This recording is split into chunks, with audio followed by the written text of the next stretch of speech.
Դիաննա Գրիգորյանի վերջին զանգ սերիալում կատարվեց ևս մեկ մեր կանխատեսում։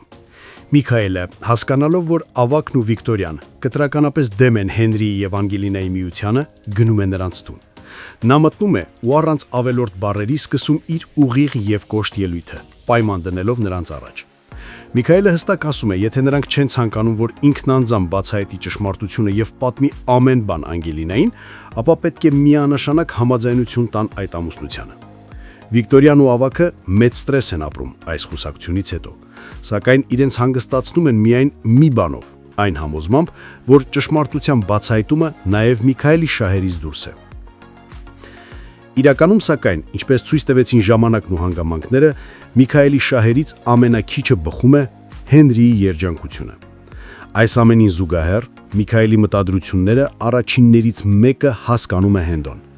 Ի տարբերություն միամիտ ու զգացմունքային Հենրիի, Հենդոն միանգամից գլխի է ընկնում, թե ինչ կրկես է սարքել Միքայելը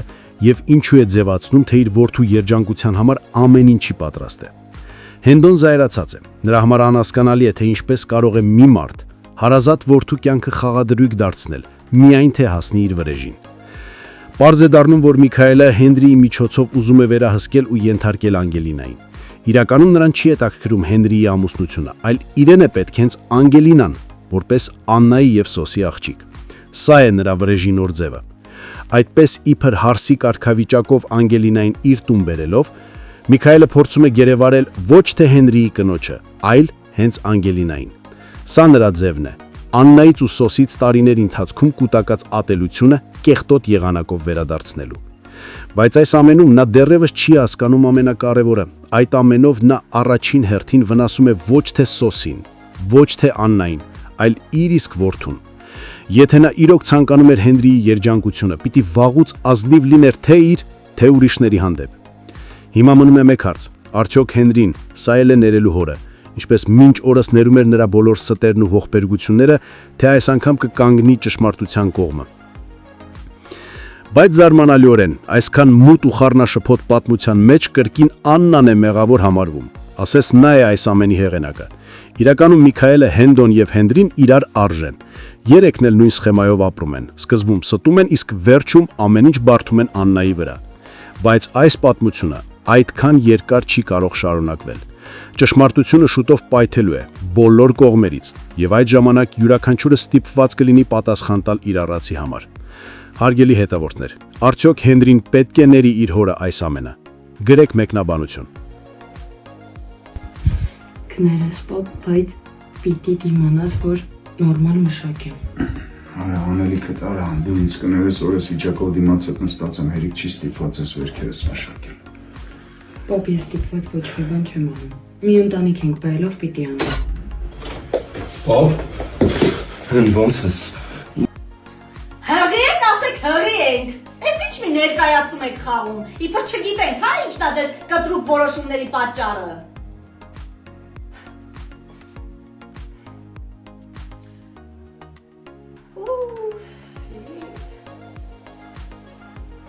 Հարցեր եք տալիս հեռուստասերիալից, արդյոք մենք վերջում միասին ենք լինելու, անկեղծ չգիտեմ, իսկապես չգիտեմ ավարտը, մենք անգամ ընթացքը չգիտենք, բայց ըստ իմ լոգիկայի, ես որպես հեռուստադիտող, կարծում եմ, որ այո, շատ դժվարությունների միջով ենք անցնում, բայց եթե ուղիղ համեմատականներ տանենք իրականության հետ, ապա չէ, միասին չպիտի լինենք, որովհետև Եզակի դեպքեր են, երբ իրապես հաղթում է սերը ու ամեն ինչ լավ է լինում։ Իհարկե քուր ու եղբոր հետ կապված չէ, բայց սիրելու հետ կապված է։ Ունեմ վառ օրինակներ, որ չէ, իրականում սերը չի հաղթում։ Մենք կլինենք լավատես այս պրոյեկտում եւ կմտածենք, որ սերը հաղթելու է։ Փոքրիկ անդրադարձանել ձեր լավ մեկնաբանություններին, լավ խոսքերին։ Իսկապես դուք ինձ ողջևորում եք, ուժ եք տալիս։ Այն մարդը, ով ինչ որ գործ անում, դա կապ չունի ինչ գործ է, ու ֆիդբեք չի ստանում, չի ուզում աշխատի, մոտիվացիա չի ունենում աշխատելու։ Մի դեպք պատմեմ, նստել էի տաքսի, վարորդը մեկ էլ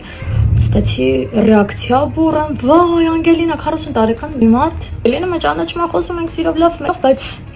այդքան բուրըն ռեակցիա, Անգելինա, դու ես Ռոզանա, դու ես Ռոզա ջան, չեմ հավատում, sense դողացող ձեռքերով, ուրախ ու ես այդ ամեն ինչից sense իմ սիրտը լցվել էր։ Ես չի հավատում, որ այդ իմ հետ է կատարվում, այդ մարդը չէր հավատում, որ ինձ է տեսել, ես էլ մտածում էի, ոնց կարա այս բուռա ռեակցիան իմ մասին լինի։ Ես ուրեմն հասել եմ ինչ-որ կետի, զանգեց իր մամային ու իր մաման շատ ուղիղ համեմատական գծեր տանելով, ասաց, որ դեռ Ֆրունզիկ Մկրտչյանին եւ այդ ժամանակաշրջանի տաղանդավոր դերասանների խաղին շատ մոտ ենք, մեր անկեղծությամբ ես եւ Լևոնը։ Ինքան պարտավորեցնող էր այդ խոսքերը, վարդում ես իրանց տոն հրավիրեց, օրվա ընթացքում շատ անգամներ այն հետ պատահում, ու դա ինձ ուժ է տալիս, որ ես ավելի մեծ սիրով նկարվեմ ու աշխատեմ։ Ուրեմն թե երբ ավարտվելու պրոյեկտը, նախնական տվյալներով ավարտվելու է դեկտեմբերին, եթե դեռ թարմացումներ չկան մեր պրոդյուսերի մոտ, իրականում, երբ որ ես մտածում եմ, որ մեր պրոյեկտն ավարտվելու է, ես շատ տխրում եմ։ Թվում է, թե այս ամբողջ ընթացքը երկար է ձգվում, մեկ-մեկ հոգնում են, մեկ-մեկ դժվար է, բայց այդ ամենին զուգահեռ ես շատ եմ սիրում իմ գործը։ Ամեն դժվարությանը զուգահեռ ես մեծ սիրով եմ գնում ու այդ անում։ Շատ են հարցերը իմ ու Լյովի ընկերանալու հետ կապված, միասին աշխատելու հետ կապված, արդյոք հեշտ է թե ոչ։ Շատ լավ ենք ընկերացել, շատ։ Իրականում ես դպրոցական տարիներից ի վեր միշտ ավելի հեշտ շփվել եմ տղաների հետ եւ ոչ աղջիկների։ Շատ դժվար է աղջիկների հետ, շատ, որովհետեւ աղջիկները միշտ կոնկուրենցիայի մեջ են, միշտ պայքարի մեջ են, ավելի հեշտ եմ ընկերանում տղաների հետ։ Դպրոցում էլ ես միշտ իմ շրջապատը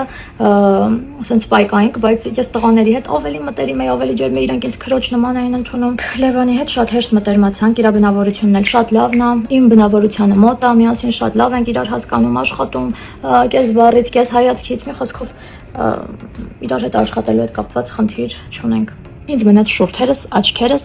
արագանեմ եւ գամ ձեզ մոտ։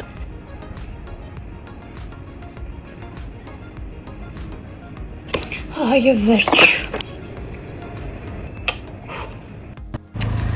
Այս պահին Լիլիթ եմ դարձել ու պատկերացնում եք, եթե Լիլիթը երգեր Моя душа такая нежная, у колонги каскасвеш. Ոնց կարանք դու նежная душа ունենաս, սերվա։ Սիրու բաբը սերվի։ Հենց նոր իմացա, որ մենք վերջում միասին չենք լինելու։ Տեսարան եմ անցնում, ձեր ամենասպասված տեսարանն եմ անցնում։ Սպասում եմ Լյովը գա, որ խաղանք։ Ինչքան եք սպասել դուք ես տեսանեն ժողովուրդ։ Շատ։ Փորձեմ լավ խաղում։ Ինձ լավ բաներ գրեք, ոգևորվեմ, որ լավ խաղամ։ Տեսեք աչքերս տակն արդեն ուռած, կեսը նկարել ենք։ Так что սպասում եմ ձեր լավ խոսքերին։ Գնում ենք նկարահանման մեր տրիոն։ Լավ ենք անում ինչա։